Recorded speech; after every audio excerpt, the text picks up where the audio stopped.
ইন্ট্রোটা কি বলে শুরু করব আই ডোন্ট নো, তবে স্মার্টফোন জগতে যে সাইকেলটা রয়েছে লো বাজেট দেন মিড বাজেট দেন প্রিমিয়াম দেন ফ্ল্যাগশিপ, কারণ লো বাজেটের মধ্যে আসলে ভ্যালু ফর মানে স্মার্টফোন বলা কিন্তু খুবই টাফ হয়ে যাচ্ছে, কারণ কোনো না কোনো কমতে কিংবা কস্ট কাটিং রয়েছেই। তবে ইনফিনিক্স কিন্তু তাদের স্মার্ট 9 এর সাকসেসর স্মার্ট 10 লঞ্চ করেছে, যেটা খুবই শীঘ্রই বাংলাদেশের বাজারে অ্যাভেলেবেল হতে যাচ্ছে, তাও লো বাজেট ক্যাটাগরির মধ্যে।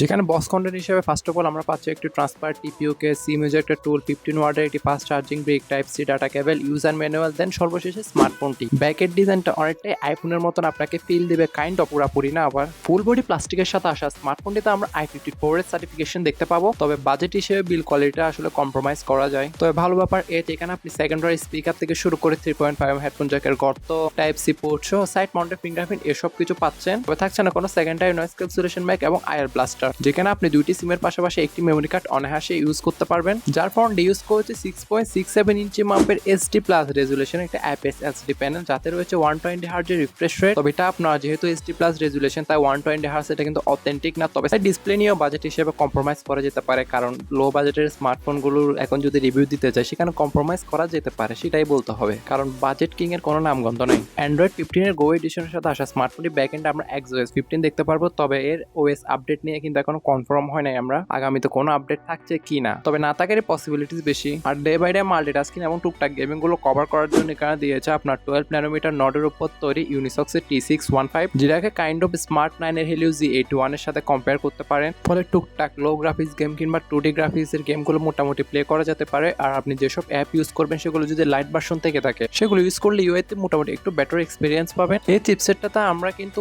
1.8 GHz এর দুইটা Cortex A75 এবং 6টা কিন্তু 1.6 GHz এর Cortex A55 কোর দেখতে পাবো। সাথে জিপিইউ হিসেবে দেওয়া হয়েছে Mali G57 MP1, LPDDR4X এর RAM টাইপ আর eMMC 5.1 এর স্টোরেজ টাইপ দেখায়। অ্যাপ ওপেনিং এবং ক্লোজিং এর সময় কিছুটা সময় নেবে, যেটা বাজেট স্মার্টফোনগুলোতে স্বাভাবিক। যেটি বাজারে 464 এর RAM ভ্যারিয়েন্টই দেখতে পারবো, জানি না এর থেকে বড় RAM ভ্যারিয়েন্ট আসবে নাকি, তবে এখানে মিনিমাম 6GB RAM ভ্যারিয়েন্টের একটা অপশন থাকা উচিত, যেটিকে ব্যাকআপ করার জন্য 5000 mAh এর একটি ব্যাটারি আর 15 ওয়াটের ফাস্ট চার্জিং ব্রেক ওটা বক্সেই দেওয়া হবে। তাই ডে বাই ডে নর্মাল ইউজে আপনাকে 10 to 1 দিনের মতো ব্যাটারি ব্যাকআপ ইজিলি দিয়ে দিবে। তবে এই ভিডিওতে জাস্ট একটা ফার্স্ট ইমপ্রেশন টাইপের একটি ভিডিও, এটা কিন্তু এখনো বাংলাদেশ মার্কেটে লঞ্চ হয় না, তবে খুবই রিসেন্টলি কিংবা খুবই শীঘ্রই কিন্তু এটা লঞ্চ হতে যাচ্ছে, তখনই এর ইনডেপথ রিভিউ নিয়ে আলোচনা করা হবে। সেই ভিডিওটা মিস দিতে না চাইলে অবশ্যই OTPB কিংবা অনলাইন টেক প্রো বাংলা চ্যানেলটি সাবস্ক্রাইব করে পাশে থাকা বেল আইকনটি অল করে আমাদের পাশেই থাকবেন। আর ফেসবুক পেজ থেকে দেখে থাকলে অবশ্যই ফেসবুক পেজটি ফলো এবং ভিডিওতে লাইক শেয়ার কমেন্ট করতে ভুলবেন না। ক্যামেরা সেকশনে আসলে এখানে ব্যাকে ডিউল ক্যামেরা সেটআপ দেখলো, কাজের সেন্সর একটাই 8 মেগাপিক্সেলের ওয়াইড যুক্ত মেইন সেন্সর, দেন ফ্রন্টে 8 মেগাপিক্সেলের একটি ফ্রন্ট ফেসিং সেলফি ক্যামেরা। ক্যামেরার দিক দিয়ে কিছুটা পিছিয়ে, কারণ আমরা Infinix Smart 9 এ কিন্তু 13 মেগাপিক্সেলের মেইন ক্যামেরা দেখেছিলাম। আর ক্যামেরা কোয়ালিটি এই বাজেটে অন্য 10টার মধ্যে, সেগুলো অবশ্যই ইন ডিটেইল রিভিউগুলোতে আলোচনা করা হবে,